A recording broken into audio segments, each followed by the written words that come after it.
A big-time victory for the Philadelphia Eagles last night on Monday Night Football as the Birds hold off the Green Bay Packers 10-7 at Lambeau Field. It was chilly. It was a defensive slugfest, and we're recapping everything here on Philadelphia Eagles Now by Chat Sports. Chase Senior here with you, and as always, no matter where you are, how you're tuned in, thank you so much for making this morning's show a part of your day. And it's a tradition on this show. This is what we do. It's a Victory Tuesday, so if you're pumped up about that Eagles win, I want you to hit that thumbs up icon and like the video. We should get over 1,000 likes on this show. I also want to say thank you to all of the real ones for your continued support of everything that we do here on the program. Last night, our watch party, as we were live for almost 5 hours, picking up 166,000 views. It was so great to hang out with the real ones all evening. Our subscriber number, well past 136,000. If you haven't subscribed, do so right now. And what you get, daily free coverage of the E-A-G-L-E-S Eagles. Let's go. So my takeaways from that dub last night, on top of the instant reaction video that we did last night, which is up on the channel. Check it out if you haven't already done so, or if you want to continue to celebrate this victory. That Eagles pass rush last night was scary good. And that is a pass rush that can win you a Super Bowl. A key ingredient to winning a championship in the NFL, generating a pass rush. And that is how you beat elite quarterbacks. I mean, you think back to what the Eagles did all throughout that playoff run, going up against good quarterbacks, Jordan Love, Matthew Stafford, Jaden Daniels, and Patrick Mahomes in the Super Bowl. What did they do? They collapsed the pocket. They moved the quarterback off that spot. They were able to generate a pass rush, which then leads to the quarterback putting the ball in harm's way. You can generate turnovers. And you, of course, think back to Super Bowl 59, the Eagles against Patrick Mahomes forced him into having one of the worst games of his career. They did not blitz once. They sacked Patrick Mahomes 6 times. They accumulated 22 pressures. They hurried him 14 times. They hit him 5 times with 5 quarterback hits, 3 knockdowns, and they forced Mahomes into 3 turnovers, 2 picks, including a pick 6, and a fumble forced and a fumble recovery. And last night, it was that type of game for this Eagles front where they just physically were able to overwhelm that Packers offensive line. And that type of defense stylistically wins in January, wins in February. And of course, it allows you to take down really elite teams with high-level quarterbacks. Last night, Vic Fangio's defense pressured Jordan Love on 17 of his 42 dropbacks. Second highest pressure rate of Love's season this year in 2025. And when he was under duress, he completed 3 of 12 passes for 21 yards, and he was sacked 3 times. And it was really everybody, right? It was Jaelan Phillips, who we'll talk about here in a moment. It was Brandon Graham chipping in. Jalen Hurts has been on fire the last month. Jalen Carter dominated from the interior. Jordan Davis, Moro Ajomo, making plays. Not only are the Eagles talented, they are also deep. They're good against the run. They're good against the pass. And as the season has progressed, they've started to get better on the defensive side of the pill. Which brings me to this. Oh my goodness. What a debut for Jaelan Phillips last night. I mean, Jaelan Phillips in his Eagles debut last night was even better than advertised. Howie Roseman looks even smarter after trading for Jaelan Phillips. They give up a 3rd for him. He has the scheme familiarity with Vic Fangio that allowed him to start and play a lot in his first game as an Eagle. He didn't really have to catch up or get acclimated with this scheme. He was a plug-and-play player, and he dominated. Jaelan Phillips on Monday Night Football in front of the nation was absolutely sensational. As a pass rusher against the run, he was making plays all over the yard. 8 pressures and 7 hurries. He had 2 quarterback hits of Jordan Love. He had a 19.4% pressure rate. He forced a fumble and recovered a fumble. And when he forced that fumble, it came on a critical 4th and 1 stop where he was able to stuff Josh Jacobs. And he helped the Eagles have, I think, the best collective pass rushing effort of the season for Philadelphia. And I know the offense didn't do a lot, against one of the top defenses in the NFL. But if the offense can improve a little bit and the defense can play like that consistently, that's one of the best defenses in the National Football League. And Jaelan Phillips, what an addition made at the NFL trade deadline by Howie. He did it again, and he pulled off highway robbery. They gave up a third for him, and if he leaves, they get a third-round compensatory pick back. Jaelan Phillips last night, that was a game-changing, game-altering player. Takeaway number 3, the Eagles' offense was not good, and the offensive concerns have started to surface once again. Eagles put up 10 points, 294 yards of total offense, 183 passing yards. They did run for 111 yards, but they only averaged 4.9 yards per play. And obviously some red flags are popping up with another lackluster offensive performance with all of this talent. I do think at times you have to give credit where credit is due, because this Packers defense, coordinated by Jeff Hafley, I think is a Super Bowl type of defense. And entering Monday night, they were 8th in points per game given up, 5th in yards per game at 286.4. So the Eagles went over that number that the Packers had allowed going in. The yards per play right around the same at 4.6, second in the NFL.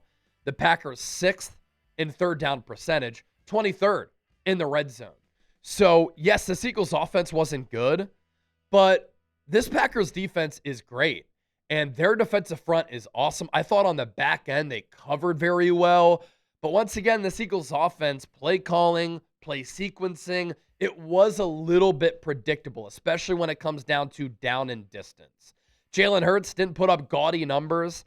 And I know because this game was nationally televised in a standalone spot, a lot of people are ripping Hurts once again on social media. That's just a reality because Hurts is the quarterback of the Philadelphia Eagles. They're not going to take into account what he did in the prior 2 games going into the bye, where he had 7 touchdowns, 0 picks, and was great. But last night, wasn't awesome. Didn't play his best game. 15 of 26, 183 yards, 1 touchdown, no picks. He did have that costly fumble on the first drive of the game. If he didn't fumble on that drive, the Eagles are in a position to get 3 or 7. It could have changed the rest of the game and the complexion of it.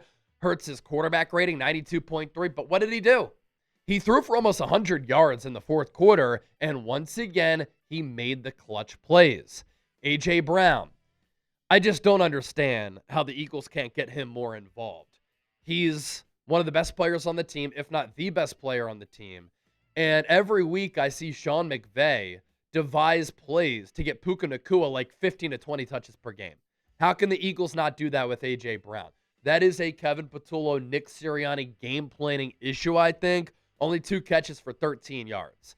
DeVonta Smith continues to have a career year in this past game. He has been the bright spot alongside Dallas Goedert, I would say, as far as consistent production.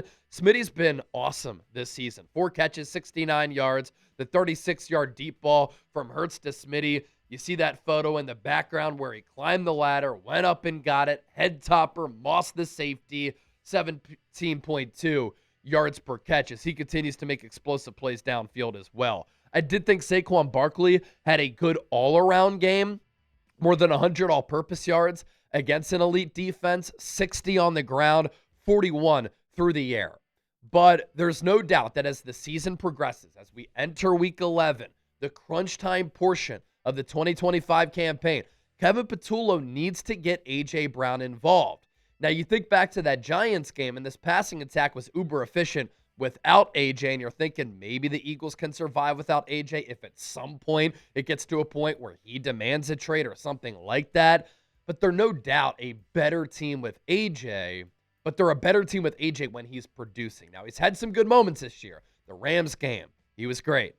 Against the Minnesota Vikings, carving up that Viking secondary, which was the second best passing defense at the time in the NFL. But it just comes down to, at times, a lack of targets, and you have to get in your creative bucket, in your creative bag, with finding ways to get him the football. Because when you do that, he makes special things happen.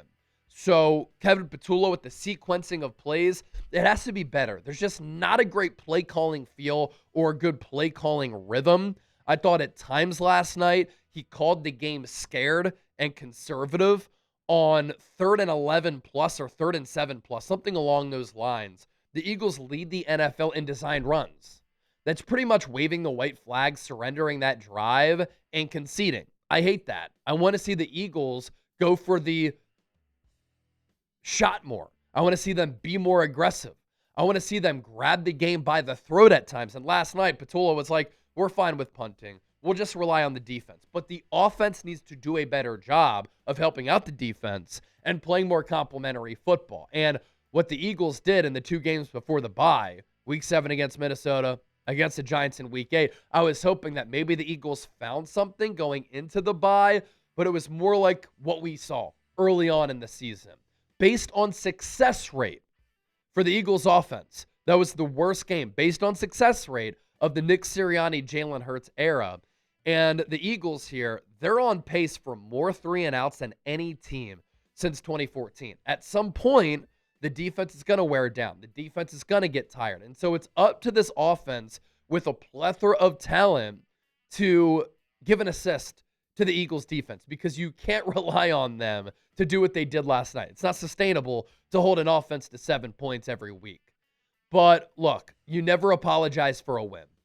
And that was a huge victory for the Eagles. Morale, for the culture, how they did it, how elite they played on defense, and in the NFC standings. And another constant, the Eagles continued to make the big clutch plays when other teams don't. Other teams are uncomfortable in some of these tight spots. The Eagles are comfortable in these tight spots. And I think winning close games is a skill, and the Eagles have the most one-score victories of any team in the National Football League this season.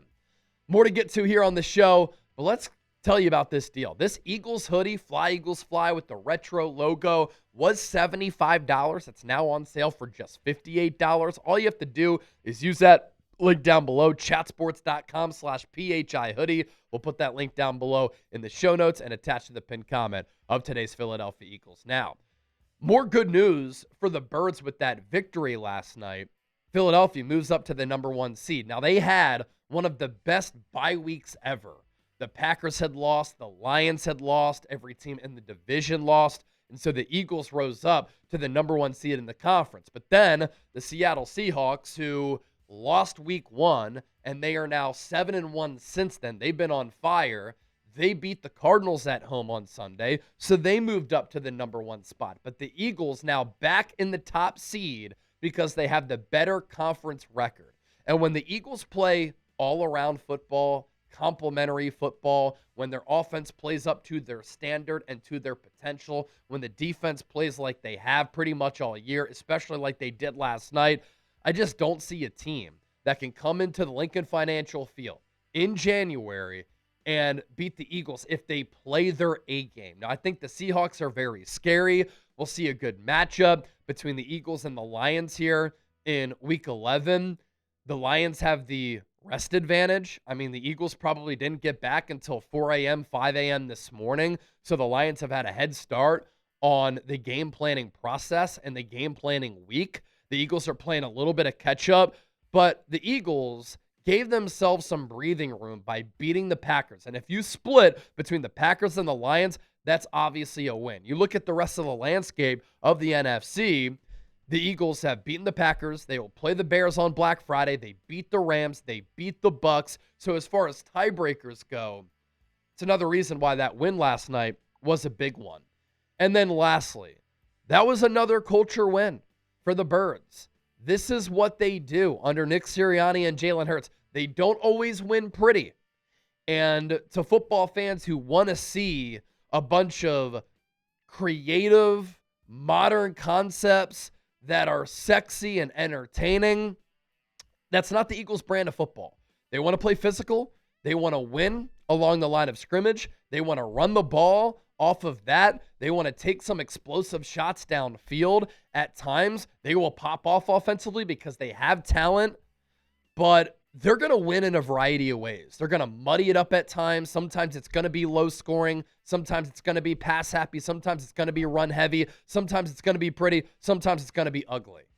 But what the Eagles do under Nick Sirianni and Jalen Hurts, they win a lot. especially Sirianni. And I think there's value in having a CEO head coach. You can oversee the game. You can manage the game. You can build a culture.